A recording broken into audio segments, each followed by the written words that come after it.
서울대의 차이점과 서울대와 연고대 다른 학교의 차이점은 이런 몇 가지 포인트라고 보시면 됩니다.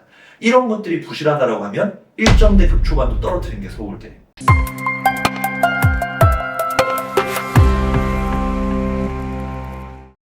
네, 안녕하세요. 추동선 소장입니다. 지난번 편에 이어서 상위 5%의 수시 지원 전략 두 가지 또 내용을 가지고 오늘 이렇게 찾아뵙습니다.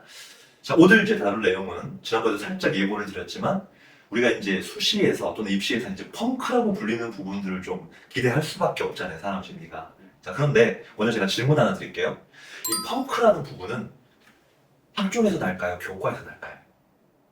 우리가 흔히 이제 학종 입결을 보면서 막 50%컷, 70%컷 보면서 아니 이렇게 좋은 대학과 좋은 학과인데 왜 이렇게 내신 입결이 낮지? 라고 가끔 보이는 그런 입결들이 있을 겁니다. 근데 그걸 보고 펑크라고 오해하시면 안 됩니다. 학종은 사람이 평가하는 거고 교과는 컴퓨터가 평가하는 겁니다. 무슨 얘기냐면 교과 전형의 일정 기준만 넘어서고 앞에 친구들이 빠져나가면요, 이 내신 때들 뽑고 싶지 않는데도 뽑아야 돼요. 교과는 컴퓨터로 그냥 딱딱딱딱 당첨이 적어되는 거기 때문에. 그런데 학종은 입사관들이 보고 뽑고 싶지 않으면 안 뽑으면 그만입니다. 네, 1단계를 통과시키지 않거나 그냥 정시 2월 시켜버리면 돼요. 그래서 펑크라는 개념은 우리가 교과에 좀 집중해 주셔야 되고요. 그 부분을 좀 보여주는 25년도 좀 특이 입결 몇 가지를 가지고 경향성을 먼저 좀 얘기 드리도록 하겠습니다. 자, 서울대는 아쉽게도 교과는 없잖아요. 네, 그렇지만 일반고 학생들의 학업 역량이나 내신 등급을 조금 중요하게 볼 수밖에 없는 서울대 지역 균형 전형의 특이 입결을 좀 보도록 하겠습니다. 근데 이제 이 부분에 있어서 우리가 어떤 점을 좀 중시해서 보시면 되냐면요, 내가 지금 학교에서 지역 균형 추천 인원 이제 2명 추천을 받을 수 있는데 내가 추천을 받을 수 있냐 없냐도 지금은 중요하지만 받는 자격이 된다 하더라도 정량적인 내신 등급이 내가 지원하고자 하는 학과의 과거 2년, 3년 입결을 봤을 때 너무 차이가 많이 난다고 하면 지원하시지 않는 걸 추천드립니다. 실제로도 상담할 때 1.5 바깥에 또는 1.4, 1.5, 1.6 요 정도 약간 애매한 내신대인데 저 지금 받을 수 있어요 라고 했을 때 봅니다. 너는 지금 지균을 이과에 넣는다 하더라도 확률이 대단히 낮을 것 같아. 또 서울대 아시다시피 3배수 안에 들어간다 하더라도 충원이 거의 발생하지 않는 대학이기 때문에 그걸 노리기가 쉽지가 않아요. 그래서 이제 정량적인 등급이 좀 중요한 학종인데 이렇게 좀 인식을 하시고 보면 좋을 것 같습니다. 그럼 내가 내신이 좀 안 좋거나 애매하다라고 할 때 작년 2025년 특이 입결 몇 가지를 보시면 서울대 인문계열 같은 경우에는 역사학부 1.76, 정교과 기준입니다. 학종이기 때문에 정치외교 1.66, 국어교육 1.46, 인문계열 1.46. 펑크까지는 아닌 것 같다고 그런 느낌 드시죠, 그렇죠? 그래서 인문계열 좀 중하위권 학과라 그래도 1.5 안쪽이 나름대로 맞은 편이다 이렇게 보시면 될 것 같고요. 저기 1.6, 1.7 이런 경우는 생기부가 기가 막힐 수 있죠. 면접을 기가 막히게 잘 봤을 수도 있지만 우리가 이제 그 지역균형에서요, 일반고, 평범한 일반고 지원자 합격자가 100%는 아닙니다. 1고 2, 3% 수준에서는요, 일반고 중에서도 좀 수준이 높은 학군지나 비평준화 고등학교 또는 지역 자사고나 자사고 친구들 중에서 정량적인 등급이 1등급대인 친구들이 지원해서 합격하는 경우도 있습니다. 그래서 이제 그런 특이 케이스라고 보시고 좀 참고하시면 좋을 것 같고요. 이 내신보다 좋다고 지원해서 합격하는 거 아닙니다. 다시 한번 말씀드려 서울대 지규는 학종이다. 그리고 이제 이런 변수도 있어요. 서울대 지규는 뭐가 있나요? 수능 최저가 있잖아요. 그런데 그 해에 하필 내가 치는 해에 수능 난이도가 되게 높아요. 그러면 어떻게 돼요? 수능 최저를 못 맞춰서 탈락하는 친구를 상당히 많이 발생하게 되고 그게 특정 학과에서 벌어질 수 있다는 얘기입니다. 하필 특정 학과에 지원한 학생들이 1단계 통보한 학생들이 수능을 너무 못 봤어. 그러면 갑자기 중간에 싱크홀이 생길 수 있는 거예요. 그래서 그런 것들도 변수가 될 수 있다. 반면에 자연계열이 오히려 의료학과 같은 곳에서 펑크라고 볼 수 있는 내신 합격자들이 꽤 사례가 많았습니다. 한 건 정도가 아니고요. 그래서 이제 전략적으로 어떻게 보면 이런 것들을 내가 서울대를 목표로 하는 친구들은 지균에서도 고민해 볼 수가 있고요.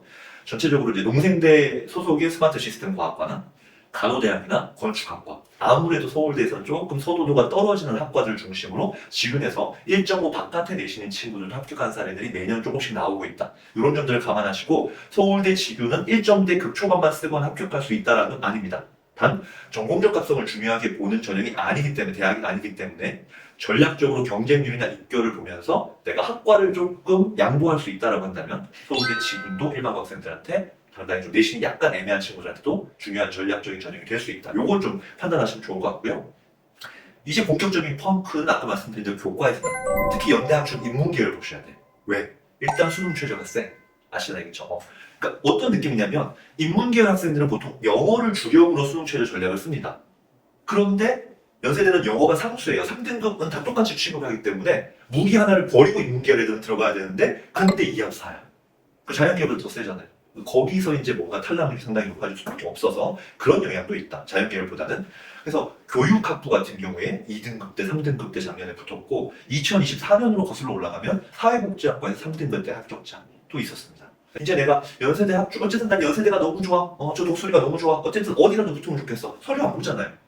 그러면 1등급 때 후반대 내가 연대를 노려보고 싶다. 인문계열 학생이라면 충분히 전략적으로 이렇게 한번 약간의 어떤 펑크성, 좀 이제 낮은 입결을 도전해볼 수도 있고 반면에 그 자연계열은 수능 최저 수준도 높지 않기 때문에 고려대에 비해서 조금 이제 그 비인기 학과 중심으로 한 1등급 때 그 후반 합격 사례가 많지 않습니다. 1.6 정도 선에서.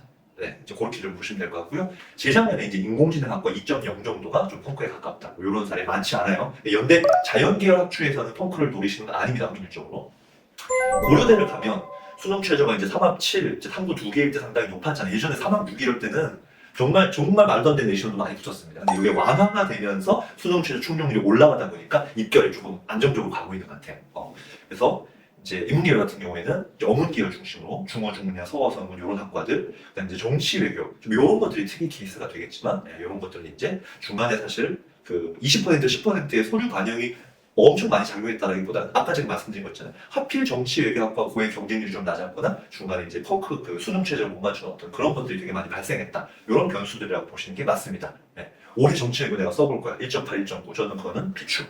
자연계열로 가면은 사범대 가정교육과 가장 낮은 학과들 중에 하나고 뭐 지구환경이라든지 환경생태 이런 과들이 전통적으로 낮은 학과 그리고 기계공학이 국내에서는 조금 요새 이제 인기도가 떨어지는 것들도 작용했다고 볼 수 있습니다. 그래서 사실 고려대는 뭐 가정교육을 제외하면은 우와 펑크라고 이제 벌릴 정도는 아닌데 이제 재작년으로 넘어가면은 경영학과 2.0에 붙은 사례가 있고 데이터 사이언스 쪽에서 2.4 그래서 종종 펑크가 난다. 근데 이제 최저가 또 완화되고 있기 때문에 상도에서 이것들은 고려대에서 너무 많이 기대하기는 힘들다. 그리고 아시겠지만 이제 고려대 최저가 이제 뭐 성균관대나 한양대 교과를 같아지잖아요 수준이. 그러다 보니까 오히려 반대로 이 최저를 맞출 수 있는 친구들이라면 다 붙었을 때 성균관대 한양대가 오히려 고려대 최저가 낮아지면 거기서 구멍이 날 가능성이 있지 고려대는 날 가능성이 높진 않아 보인다. 이 정도 좀 말씀드리겠습니다. 그래서 참고를 하시고요. 자, 그럼 이제 말씀드리고 싶은 거는 이렇게 내가 일반고 상위권에서 뭐 수능 최저 맞춰서 일단 학추를 지원하는 것들이 가장 정석적인 방법인데 그럼에도 불구하고 이러저러한 이유로 학종을 써야 되는 상황들이 있습니다. 이제 수능 최저에 불안감도 있을 수 있고 아니면 내가 진짜 뭐 학생회 활동부터 해서 진짜 나 열심히 했어 학교 선생님들이 정말 극찬을 아끼지 않았어 이런 친구들 있을 수 있죠 일반고라고. 그리고 이제 일반고 보니까 선배들의 학종 합격 사례도 좀 많을 수도 있어요. 이게 학교 수준이거든요. 우리 학교의 생기부가 어느 정도 그 대학이 보는 관점에서 개런티 될 수가 있단 말입니다. 그리고 또 한 가지 그런 건 뭐냐면 수능 경쟁력이 너무 좋아서 납치를 피하기 때문에 교과가 아니라 학종을 전략적으로 넣어야 되는 상위권 일반고 학생들도 있다.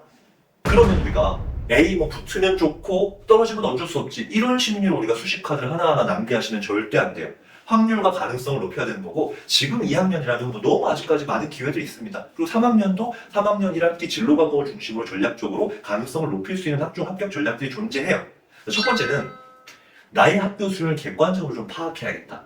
가능성 측면에서. 그래서 이제 입시를 좀 공부하시거나 아시는 분들은 뭐 평균이 높고 표준 편차가 낮으면 대학에서 좋게 봐준다고 그런 것들을 좀 많이 아실 건데 이것만 맹신하시면 안 됩니다. 그리고 경쟁이 치열한 학교로 하더라도 왜 이제 정시 파이터들이 많은 지역이 있잖아요. 여기는 2학년, 3학년이 올라가면 표준 편차가 높아집니다. 왜 내신 경쟁이 덜 치열해지기 때문에. 근데 그것만 갖고 이 학교가 좀 하위권 일반고들은 평가하지 않거든요. 그래서 이거 외에 어떤 이수 과목 현황이라든지 어떤 좀 볼 수 있는 여러 가지 몇 가지 지표들이 있어요. 그런 걸로 학교의 수준을 파악할 수 있기 때문에 그런 부분들을 포함해서 아까 잠깐 말씀드린 것처럼 나의 선배들이 교과나 논술이나 정시가 아닌 학생부 종합전형으로 그 대학에 과거에 얼마나 합격했는가. 이 부분에 대해서 최근 2, 3년 통계를 반드시 확인하셔야 됩니다. 이제 고려대 같은 경우에는 수능 최저가 워낙 중요하게 작용하다 하고 우수형은 그런 그 학교이기 때문에 개인 역량도 중요해요. 그런데 이제 연대나 고대를 놓고 보면 우리는 연대를 많이 붙어요. 반면에 우리는 연대는 진짜 선배들이 못 가고 고대를 많이 붙어요. 이런 고등학교들이 상당히 많습니다. 그리고 뭐 최근에 한양대가 이제 추천형으로 일부 수능 최저가 있는 학종을 반영하긴 했습니다만 서류형 기준으로 했을 때 수능 최저 없는 학종 기준으로 서강대, 송윤만대, 한양대를 지원하고자 하는 생각이 있다면 반드시 선배들이 입결 보셔야 됩니다. 성대나 한양대랑 궁합이 안 맞는 일반고가 있어요. 그래서 이제 그런 부분들도 학교 수준을 무시하고 내 개인 역량으로만 학종을 밀고 가겠다라는 건 사실 되게 위험한 생각입니다. 두 번째, 특이한데요. 이걸 이해 못할 수도 있어요. 6개를 우리가 쓰자. 예를 들어서 뭐 편의상 스카이 서성을 썼다고 칠게요. 서울대만 붙는 아이들이 있고요. 서울대만 떨어지는 아이들이 있습니다.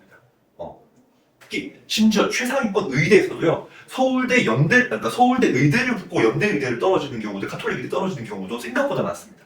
이건 학종에서는요. 평가 포인트나 평가 방향이 다르다는 얘기예요. 무조건 1.0이어야 붙여주는 의대가 있고요. 서울대는 1.0이 아니어도 붙는 경우가 있습니다. 지금도 마찬가지. 그래서 이제 그런 포인트가 있는데 간단하게 말씀드리면 제가 설명할 때 늘 얘기하는 거지만 서울대는요. 전공 적합성에 관심이 없어요. 관심이 없습니다. 그런데 서울대는요. 리더를 뽑고 싶어요. 당연히 학업 역량에서의 리더, 다른 친구들의 롤모델이 될 수 있어야 되고 그 학업을 수행하는 과정에서의 태도나 참여도에 대한 부분도 리더가 돼야 됩니다. 그리고 인성 측면에서도 리더가 돼야 됩니다. 그리고 한 가지 더, 수학적 역량을 좋아한다는 거 외에 인문사회 계열이지만 최신 어떤 4차 산업혁명을 포함한 인공지능을 포함한 이런 어떤 첨단 기술에 대한 이해도와 활용 경험이 있는가? 반대로 자연공학 계열 친구들 같은 경우에는 어떤 사회적인 정책이나 사회적 약자라든지 인문학적 요소에 대한 독서라든지 활동도 있는가? 서울대의 차이점과 서울대와 연고대 다른 학교의 차이점은 이런 몇 가지 포인트라고 보시면 됩니다. 이런 것들이 부실하다고 하면 1점대 급초반도 떨어뜨리는 게 서울대. 반대에 조금 내신이 밀려도 합격시키고 면접에서 조금 어느 정도 역전할 수 있는 기회가 주어지는 게 서울대다. 요거는 좀 말씀드리고 싶습니다. 연고대도 마찬가지죠. 평가 포인트가 달라요. 그래서 그거는 제가 아까 말씀드린 방식으로 내가 연대, 고대 중에 어디가 확률이 높을지 좀 전략적으로 지원 전략을 짜셔야 되고요. 그러다 보면 어떤 게 가능하냐면 나는 연고대 하나씩 쓰는 게 아니라 중복 지원이 가능해요. 그래서 연대 같은 경우에도 국제형이라는 변수가 있잖아요. 그렇죠? 논술 제외하고 그다음에 고려대 같은 경우에도 학추랑 학우를 쓸 수는 없지만 의외로 요새 일반고에서 계열적 합격자들이 가수성 늘어나고 있습니다. 저는 최근에 이제 제가 상담했던 친구들 중에 첫 해에는 성균관대 에너지학과만 합격을 했는데 합격으로요. 일반고 2.0 정도 수준입니다. 조금 상위권 일반고. 근데 두 번째 해에 저희 학원에서 이제 그 면접을 준비했지만 고려대 계열 적합형을 넣었는데 합격을 했어요. 학교가 레벨업이 된 거예요. 반수를 했는데. 그러니까 이제 그에 대한 좀 변수도 있지만 일반고 나름대로 어떤 그 전공 역량을 갖춘 친구들 고려대 계열 적합형도 학부와 더불어서 지원하는 경우들도 있다. 저는 그래서 상담 사례 보면 계적과 학부를 함께 붙는 특목고 학생이나 일반고 학생들이 꽤 있습니다. 특목고에서 경쟁력, 수능 경쟁력 있으면 학부도 쓰는 거예요. 이제 그런 것들도 너무 이제 단편적으로 볼 필요는 없겠다. 그 다음 만약에 혹시 올해 논술 전형을 지원하는 친구들이라면 연세대는 최저가 없고 고려대는 최저가 제일 센 논술 유형이고 그러니까 지원자 풀이 많이 다르다. 그래서 이제 기출 유형을 보면서 연고대를 2개 다 집어넣는 거는 사실은 상당히 좀 모험이 될 수가 있다. 그런 것도 참고하시면 좋을 것 같습니다. 그리고 전공 적합성, 이건 연고대도 마찬가지예요. 자연계열 학생들이라면 핵심 과목, 권장 과목 당연히 이수를 해야 되고 그 다음에 거기에 플러스 알파가 되는 과목이 있잖아요. 예를 들면 물리학 실험, 화학 실험, 생명 실험 이런 것들. 그런 것들 부가적으로. 요즘은 인공지능 수학이나 경제 수학 같은 것들도 되게 좀 메리트가 있습니다. 사문탐 같은 거에서 뭔가 프로젝트식으로 가는 거 대단히 중요하고요. 고려대는 그 이수 필수 과목들에 대해서 되게 예민한 학교예요. 오죽하면 뭐 강남이나 이사람들한테 물어보면 너 이거 이수 안 했기 때문에 넌 지원 안 하는 게 이렇게 대놓고 얘기할 정도. 그래서 이제 그런 부분들 학교의 특성 반영해 주시고요. 자, 만약에 우리가 이제 고려대 계열적 합평이나 연세대 활동 우수형이나 서울대 일반 전형을 만약에 지원해야 된다고 하면 까다로운 구술 면접, 재시험 면접 준비해야 되잖아요. 단기간에 될까요, 안 될까요? 안 됩니다. 그 교수님들 얼굴 보러 가는 게 아니에요. 안부 물으러 가는 게 아닙니다. 정말 거기서는 이 친구의 학업 역량과 탐구 역량을 그 시험으로 필터링하는 조건으로 수능체를 안 보는 거예요. 화로는 물론 있긴 하지만 왜 서울대 일반고 고려대 계열적 합평 최상위권자가 수능체를 왜 안 보겠어요? 그 정도로 난이도가 높고 준비가 필요하기 때문에 최소한 고3이라고 한다면 지난 겨울방학 때도 조금씩 준비했으면 더 할 나위였겠지만 그게 아니라면 저는 이번 여름방학 내신 끝나고 여름방학과 연휴기간 이것도 우리가 한가하게 즐길 시간은 아니다. 그렇게 해서 미리 준비하는 거 좀 말씀드리고 싶습니다. 그렇게 해서 우리가 일반고지만 학종에서 지원할 수 있는 또는 합격할 수 있는 가능성 이런 식으로 좀 높여갔으면 좋겠습니다. 그래서 지난번 이번 영상을 통해서 일반고 상위권 친구들의 실질적인 지원 전략에 대해서 좀 말씀을 나눴고요. 앞으로 이제 수시 지원에 관련해서 조금 이제 다른 유형의 학교나 또는 다른 유형의 내신대 친구들의 좀 전략들도 다뤄보도록 하겠습니다. 혹시 대입 관련해서 궁금한 점 이런 것들 댓글로 남겨주시면 저나 다른 소장님들이 그걸 바탕으로 여러분들한테 도움이 되는 방식으로 또 컨텐츠를 만들 수 있기 때문에 댓글 달아주시는 것도 추천을 드립니다. 여기까지 대체학부론의 최동선 소장이었습니다. 감사합니다.